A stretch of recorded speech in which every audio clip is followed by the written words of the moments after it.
All right, so let's get into plane curves. So let t be the parameter on the interval from 0 to 4 pi. So let's get into some examples. So for this example, we're going to need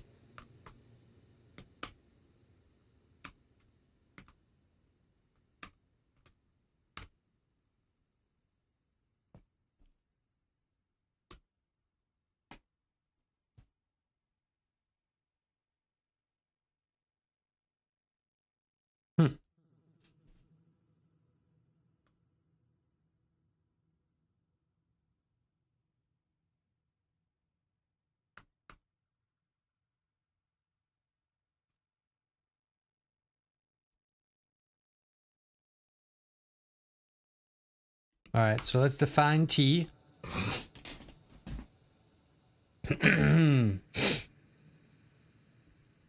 Sorry about that.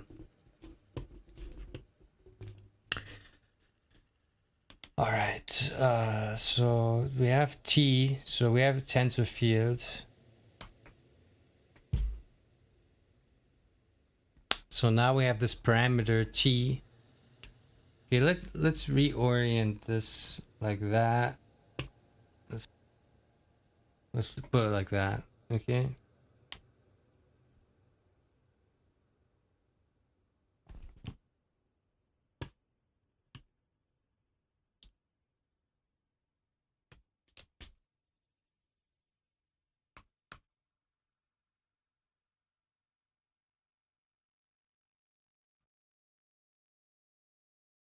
So let's take a look at, see that? So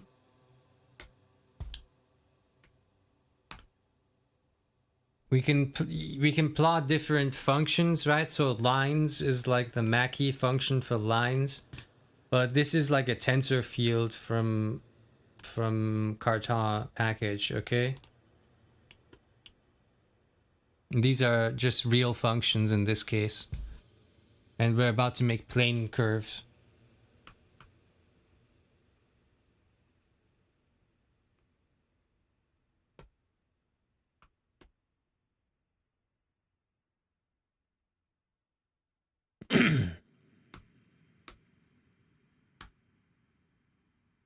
Okay, so that's our plane curve.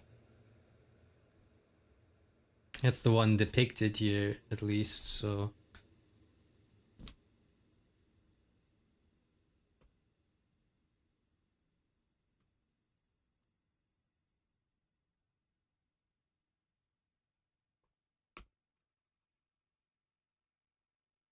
And then we can add a unit frame to the graph.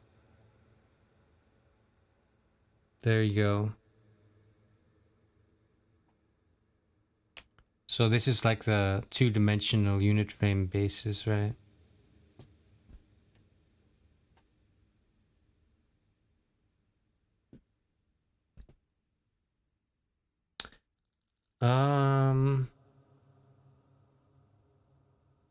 So yeah, arc length. This is the arc length of the curve, right? So we had this curve, and then this is the arc length.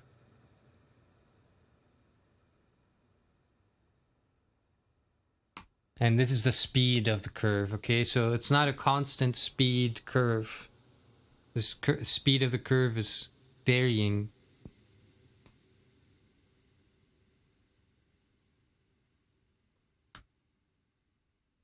And this is the curvature. Now here's where we can apply the fundamental theorem of plane curves.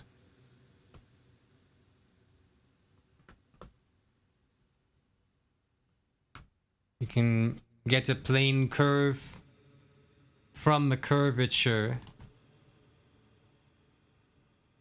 And if you if you add like another parameter, it rotates it.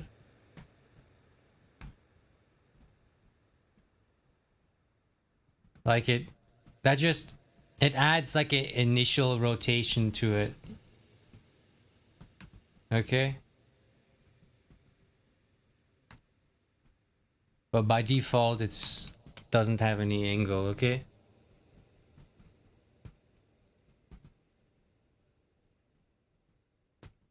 Oops.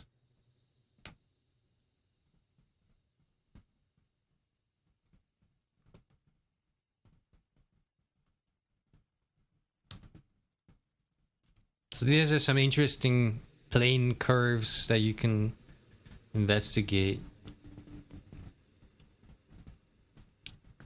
Alright, so now we're going to observe vector fields by integrating streamlines.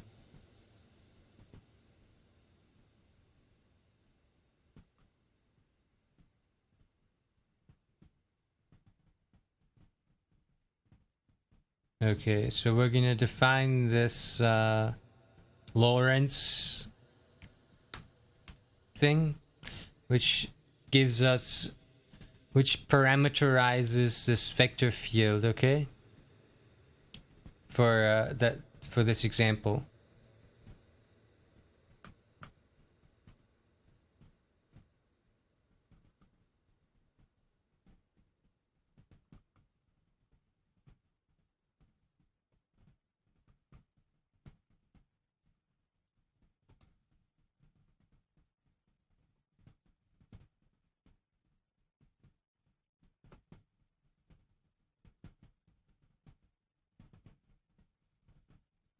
Then we're going to define P.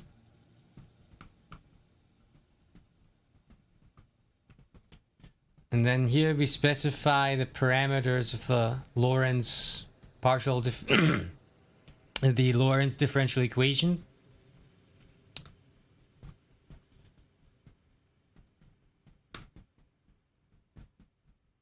And then we apply. So what is VF? VF is like a vector field, okay? So let's plot it. Stream plot VF, grid size 10 by 10. Oh, grid size equals. Okay.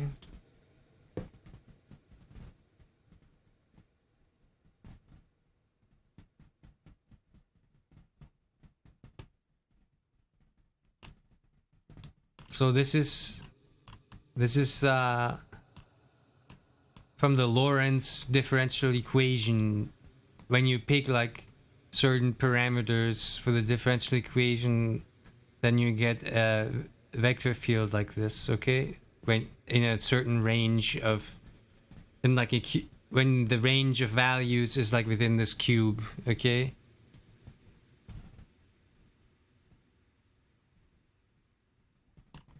And in the text here, you can't really see. You can just see a two-dimensional depiction of it, but when you have the interactive session in Julia here in the computer, you can turn it around and get a view of it, you know what I mean? Using the mouse, you click around a little bit, and the keyboard controls are there as well if you want to use the keyboard to manipulate it. Well, that's just the Mackie software, you know, visualizing streamplot. Anyway, I'm getting carried away. But the point is that this is a numerical representation of a vector field, and any vector field that we numerically represent can be plotted here. And so one of the things, examples here is the ODE solver in the Adapode package. So this is built on Cartan as well, provides both the Runge-Kutta and multi-step methods with the optional adaptive time stepping. So let's do an example of that.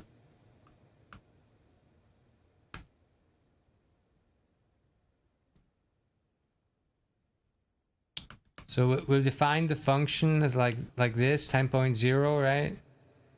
60.0, 8/3. And then we'll define x0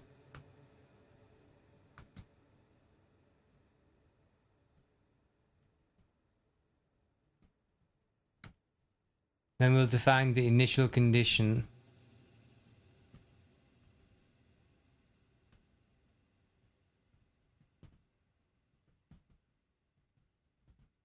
Okay. So this produces like an initial condition object for the differential equation solver, okay? Once you have an initial condition object, then you can, you know, solve a differential equation, right?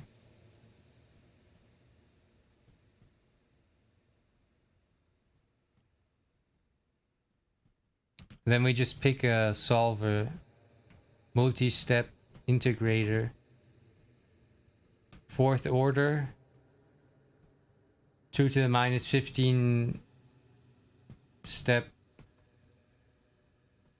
limitation. All right.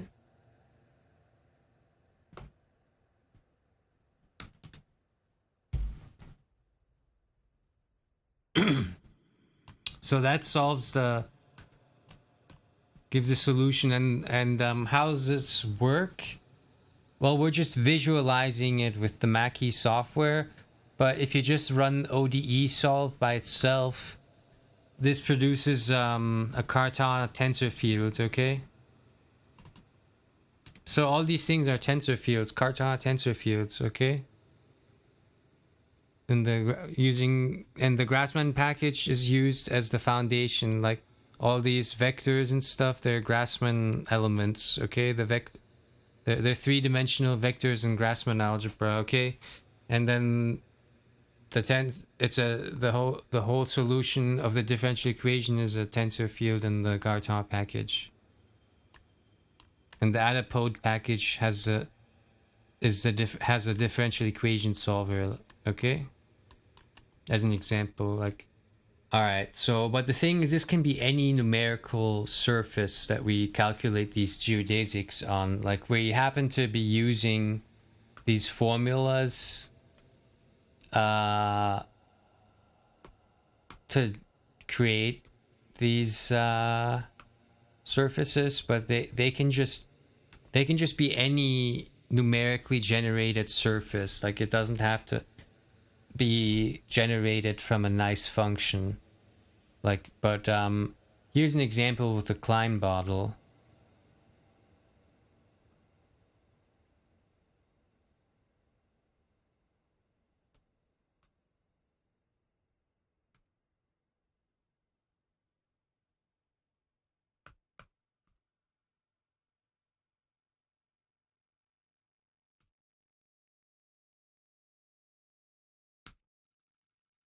So we compute the Christoffel symbols for the on the FrameBundle.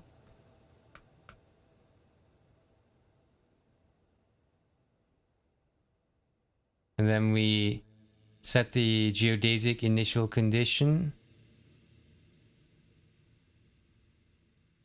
Select a point and a direction.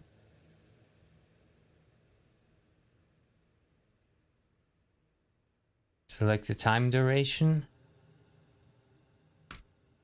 And now we have our initial condition specified. And wow, I mean, look at this initial condition. It's got a lot of data inside of it.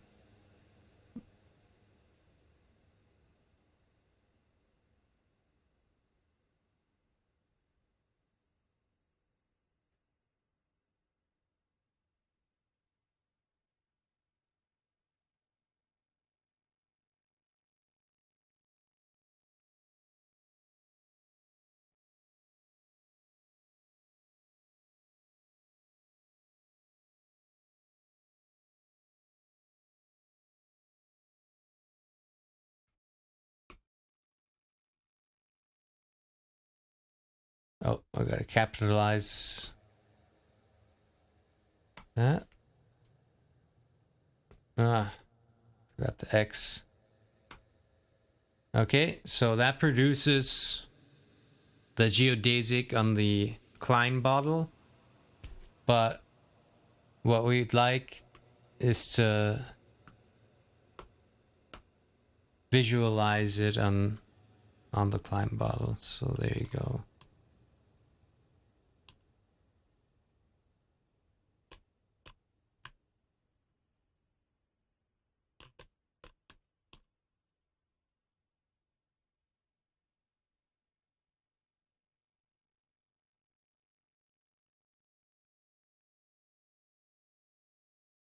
And let's look at the wireframe.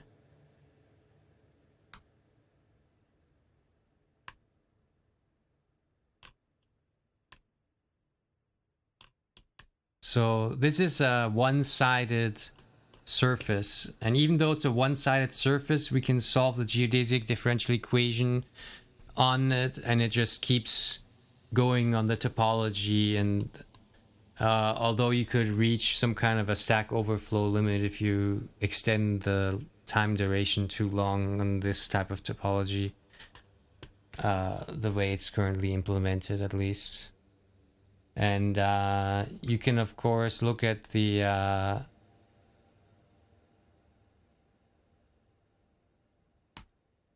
normal norms.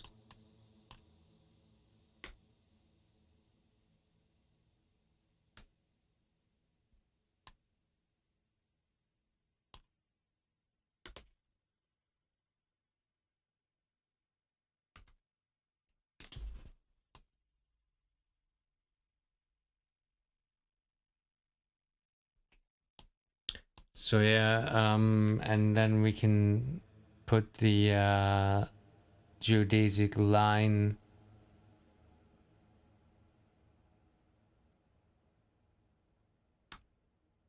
Oh,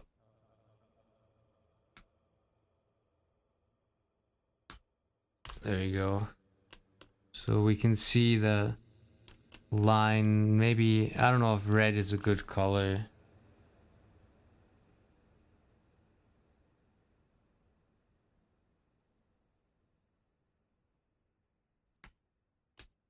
White.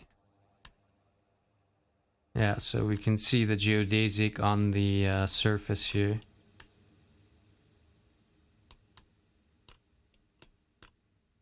And we colored the surface using the curvature.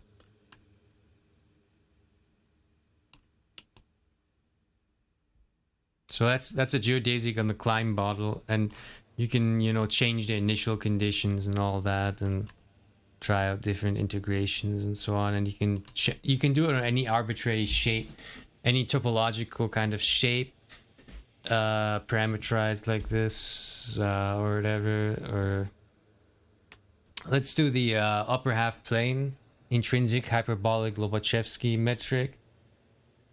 So there's this kind of half plane function that you can define.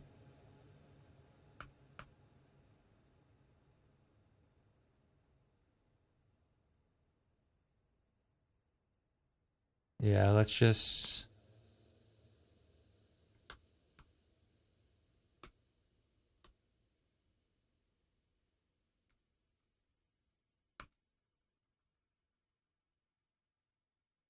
Oh, do I not have Z4? Oh, was that capital? Oops. Z4.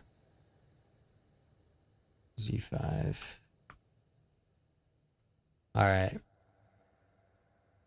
So we can put like lines of Z1. Oh no, we don't want to put semicolon afterwards. Suppresses the plot.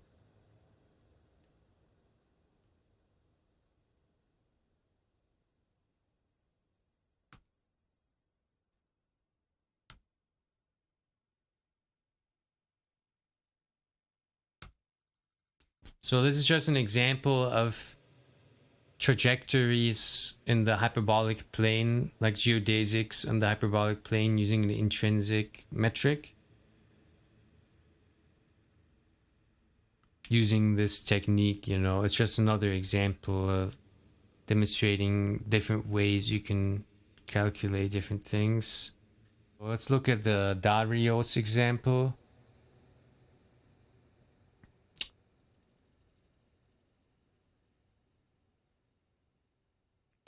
So the Cartan abstractions enable easily integrating this differential equation here. So we're gonna load Adapode.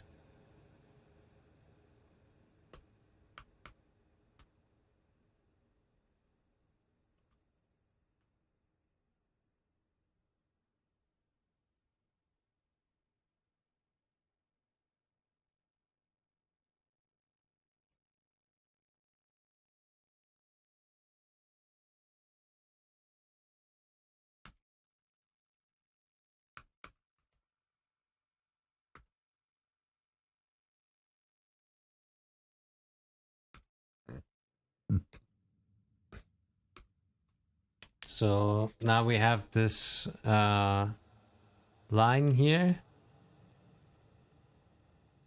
And we're gonna find the Rios equation.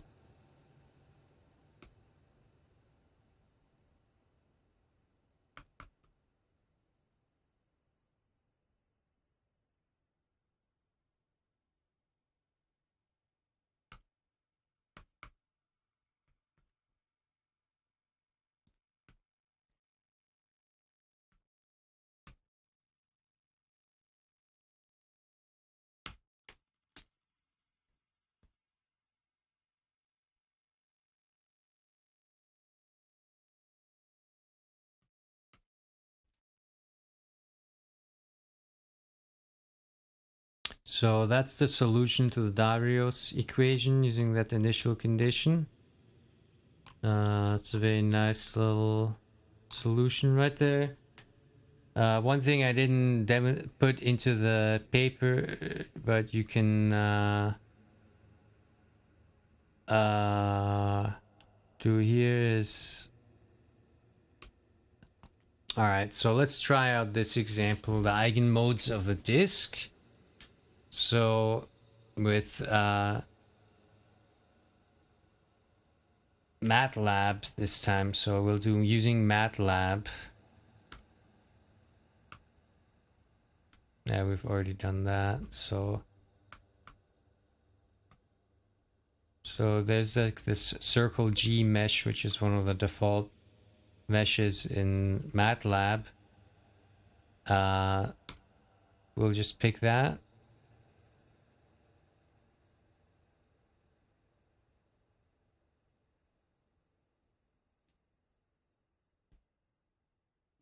Oh, I spelled that wrong. Circle G. Alright, so now it should work. Alright.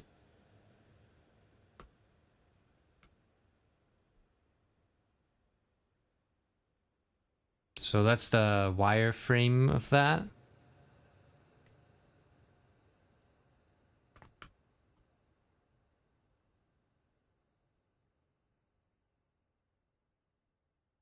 Then we'll assemble the stiffness and mass matrix.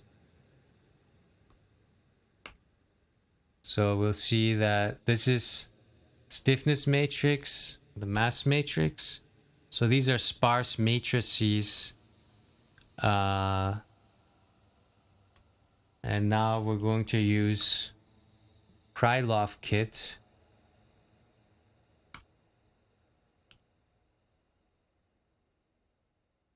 to solve this as a general eigensolve.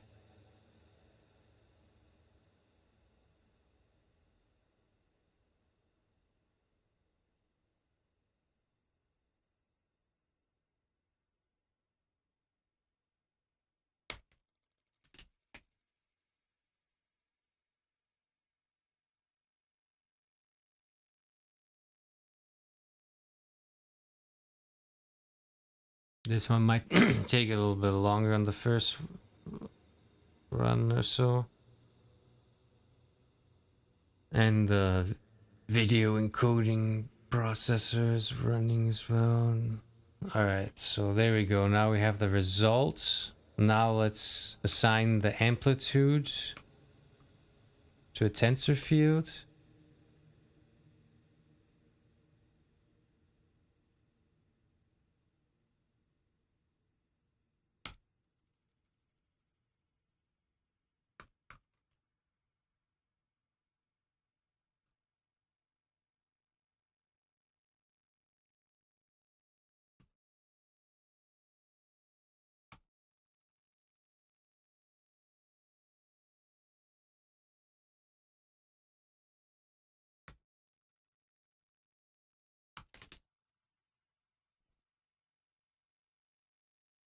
Alright, so there we have one of these modes, and we can superimpose the wireframe.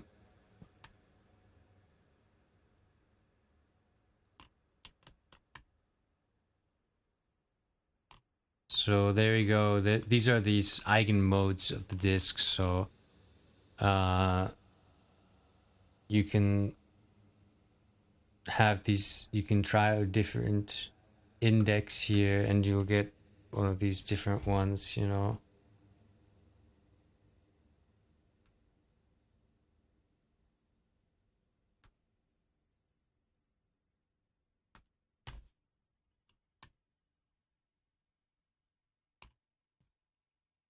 So that's that example. And to build on the FiberBundle functionality of Cartan, the numerical analysis package Adapode is being developed to provide extra utilities for finite element method assemblies.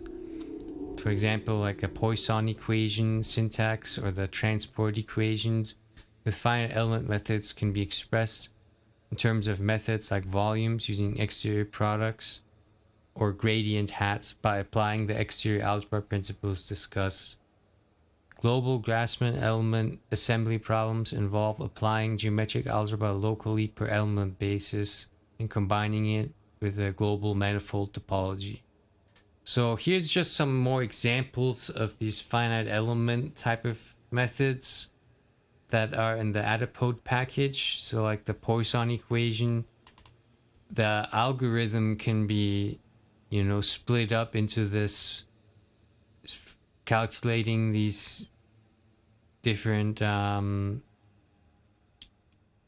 things based on these TensorField inputs, and then so I mean, this is all fairly standard stuff, but this is just my particular implementation of it, and I like the approach that it takes. It just works well with all these different methods that I've been demonstrating, and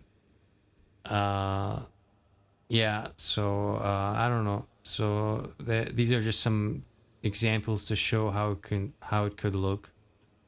More general problems for finite element boundary value problems are also enabled by mesh representations imported into Cartan from external sources and computational operated on in terms of Grassmann algebra. Many of these methods automatically generalize to higher dimensional manifolds and are compatible with discrete differential geometry. Further advanced features such as discontinuous topology have been implemented, and the Lagrange topology variant of simplex topology is being used in research. Let's take another look at an example, a heat flow around the airfoil. So in the flow geometry package builds on Cartan. So there's another one of these packages I made. This is just for my personal interest to provide the NACA airfoil shapes. So let's generate another mesh.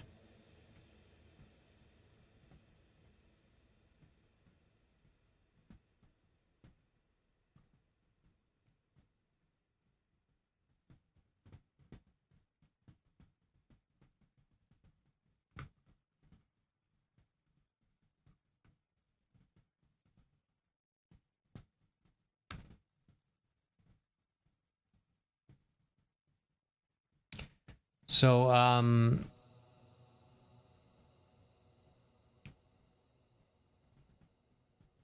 this is like a feature I created that will create like a representation of a NACA airfoil, like NACA 6511, that produces this type with this American NACA 4 convention with the Clark Y chord and so on. And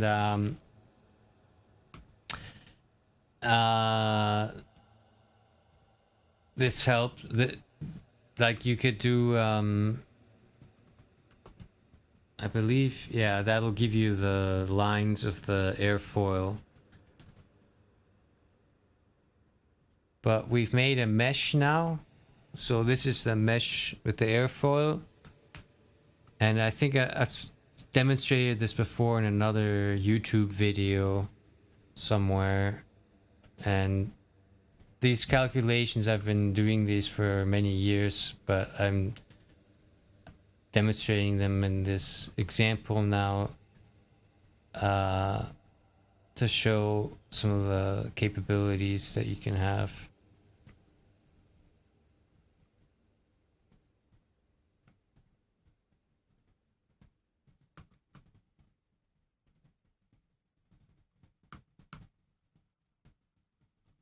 So this is just specifying some boundary condition data using geometry information.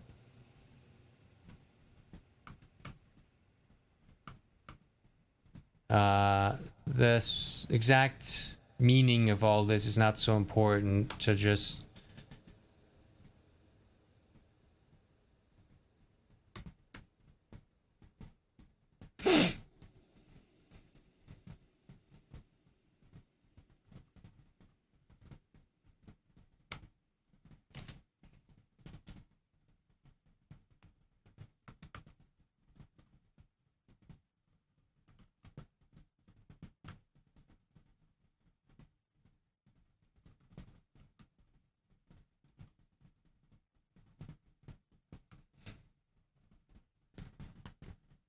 oh.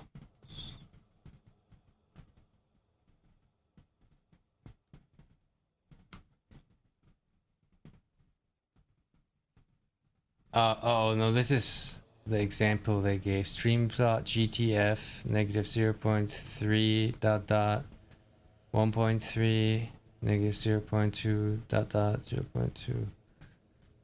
That was okay. Yeah, there we go. So that's the command for the stream plot. All right, let's define the function for kappa of z. Okay, so we're just gonna recall that.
Okay, and so now that was solving the transport diffusion. So that was the heat flow around the airfoil. So that was just to demonstrate some of the finite element calculations, kind of standard. This is just to give an example. So those are some of the. So that was the solve Poisson and solve transport diffusion example. Just to show how it works, and most of the finite element methods using Grassmann and Cartan, they automatically generalize to higher dimensional manifolds with tetrahedra, for example, and the author has contributed to packages such as triangulate.jl and Tetrahedral.jl. So let's try another one of these.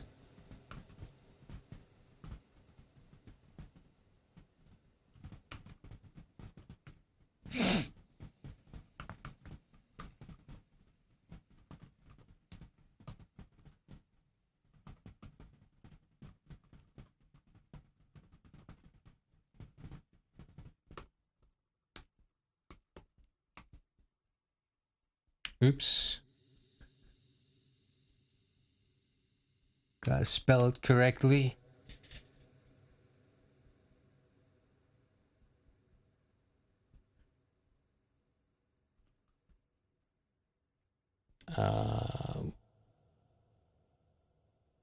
PS, that was the name of it, yeah. So now we have this sphere, and we're gonna use that to tetrahedralize a mesh around the sphere, actually. So tetrahedralize cube sphere.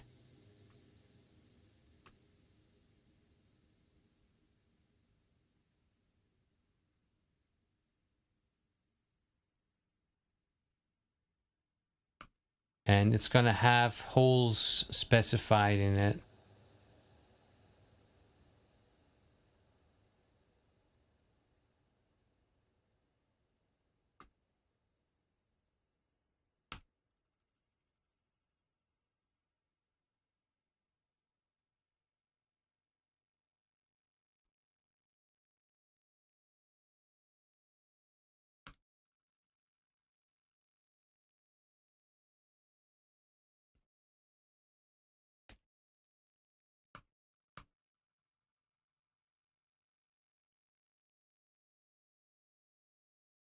So I forgot to export cube sphere over here.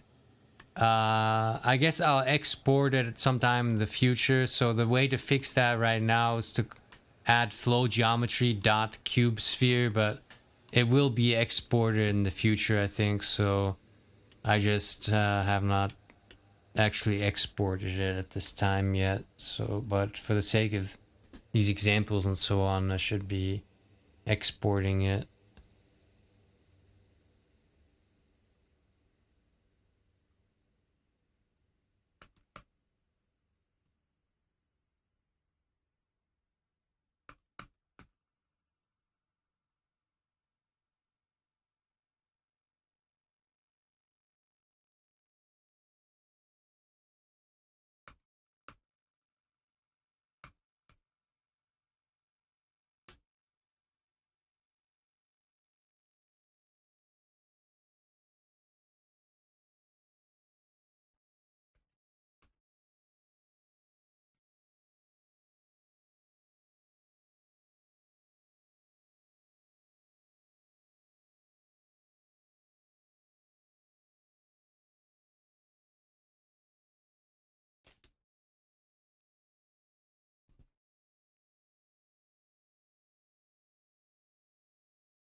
Dang, man. Something's slowing down my computer today with this video processing, huh? So there you go. So that produces this three-dimensional flow example around the sphere. So that was just another one of these examples that we're going to cover. So Maxwell's equations rewritten. Cartan has Nettelig edge interpolation useful for solving the time harmonic wave equation. So we can form Maxwell's equations using the Faraday bivector dA with dDA equal to 0. And I've solved this as a finite element method, showing a picture here, like as an example. We don't have the example here in the paper for this particular one because it's more complicated. But I've discussed this before previously in another video in another paper. So dDA equals 0. And we have Gauss's law and Faraday's law. And we have star d star dA equals J for Gauss's law and Ampere's law. And so then the Maxwell's equation simplified to a single space-time wave equation. This is the same thing I've discussed previously. So I've included this again one more time because I think it's an important piece of information to consider.